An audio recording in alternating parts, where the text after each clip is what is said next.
guys, welcome back to the channel.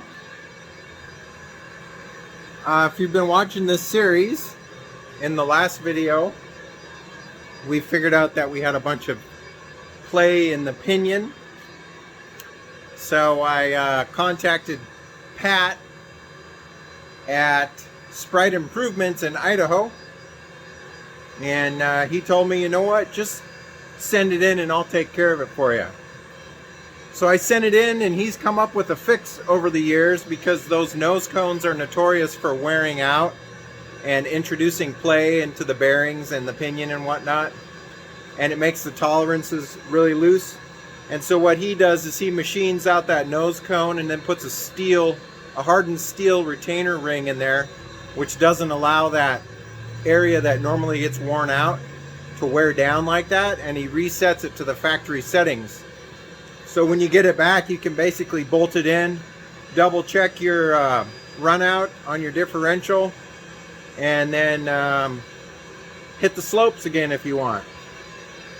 So we'll probably be down 2 to 4 weeks. He was pretty backed up, obviously, with a bunch of other projects and whatnot, but he said he's going to try to get to it. So let me show you what we're working on today. So I sourced 4 brand new Zexel. They're called fuel nozzles because they're not really an injector. It's just an assembly with a pin and a spring and whatnot in it. These are brand new, and they came from Japan, and they're made by Bosch. The cheapest I've ever seen these for are about 300 bucks a piece, and for some reason I found a company that had them for 154 bucks. I thought it was like a total fluke on their website, but they honored the price and they sent 4 of them out. So, side note, if you take your original ones out and you take them into a fuel injector place to get them rehabbed or rebuilt, or however you want to say it, reconditioned, it would cost a little bit more than what I paid for all 4 of these. So I figured it was just better to buy the brand new ones, and then there's not really any downtime. So I was looking at the technical manual for the Isuzu motor here, the 4BD2T, and came across this, and it's a stack assembly that goes in the fuel injectors. I do not remember ever putting those in. However, it doesn't mean that they're not there. So here it shows this corrugated washer, I believe is what it's called, inserted inside the cylinder where the injector nozzle sits. We're gonna pull out all the old OEM ones, and then I went through my gasket kit for this motor and came across a bunch of stuff. So we've got a bunch of copper washers, corrugated washers, bonded washers. I'm not sure if any of these are correct, but I just pulled them out in case we need to use them. The one other thing we're gonna demonstrate today, and it may or may not make a difference, is the sound that the motor makes before and after the injector install. So you can see the injectors are pretty easy to get to. I've just got to take off the supply lines from the pump, pull the injectors, and then we can go from there and install the new ones, make sure we've got the rings and all that stuff on it. I don't think I'm going to time lapse this in here because I've included that several times in the build series earlier. But what I will do is come back to you guys and show you anything that might be missing or doesn't look correct, or stuff along that line. See if those washers are in there or whatnot. But anyhow, I guess we'll start off with a cold start. I've got the little hydronic diesel heater warming up the block, so we should be able to get it started up. We'll run it for a little bit, and then at the end of the video I think we'll do a comparison of the before and after. So let's get started.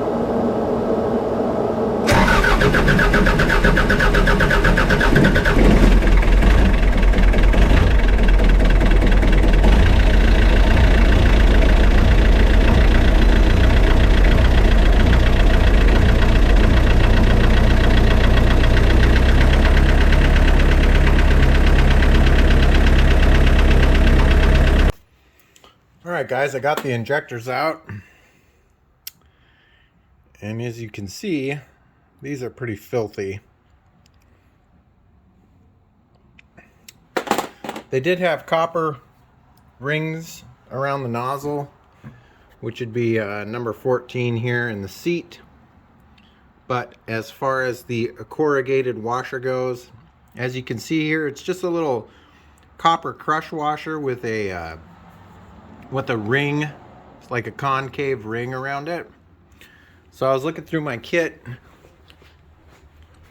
and I have these little copper crush washers that fit perfect. So I think I'm going to use those, and we'll get the new injectors installed.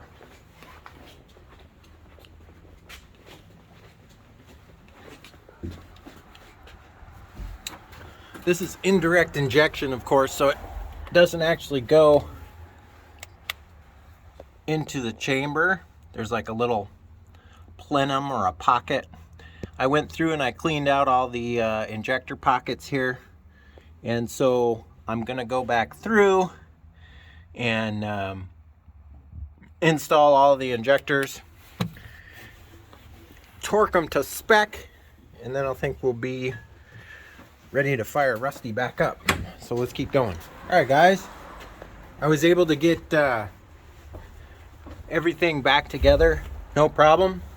A little tip for you: when you're putting injectors in and they have that copper ring on them, you want to take a little bit of grease and put it on that copper ring and then slide it onto the injector.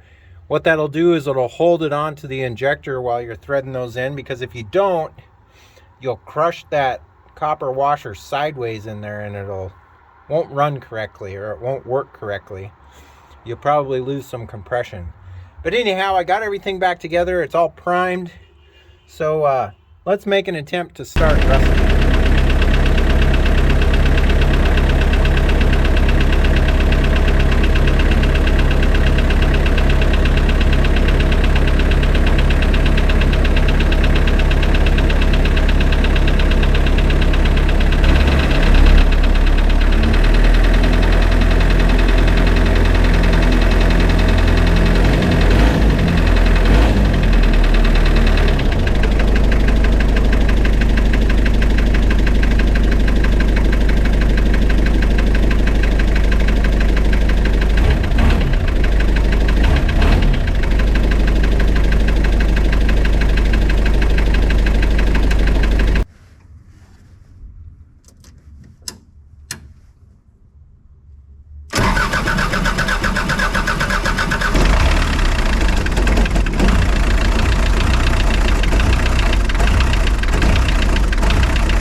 Thing I notice is that he idles a lot smoother.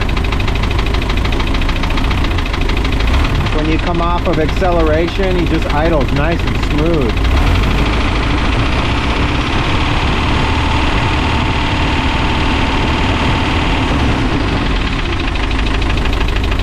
Rock solid. idle. I don't think it changed the sound of the motor much. Alright guys, I've had Rusty running for about half an hour now. Breaking those nozzle injectors in a little bit, making sure everything's running fine. I didn't notice much of a sound change, but I haven't gone in to edit the footage yet, so maybe it'll be different. The camera picks up a lot more of the noises than I can hear in person. So, but it seems to be running really good. Idle's really nice now.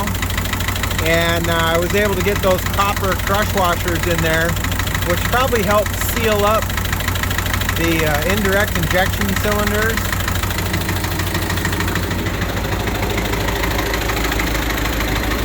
I'm also waiting on some parts aside from the pinion that's being repaired.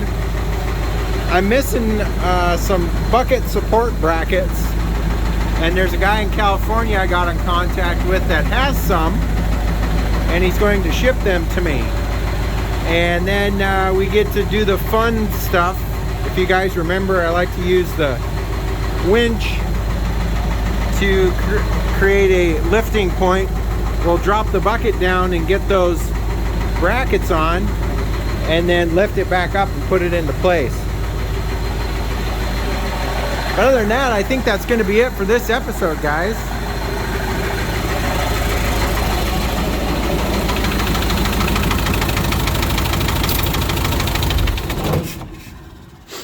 If you like this episode, give me a thumbs up. If you're not subscribed yet, we'd love to have you as a subscriber. Let me know what you think. Leave some comments down in the comments section.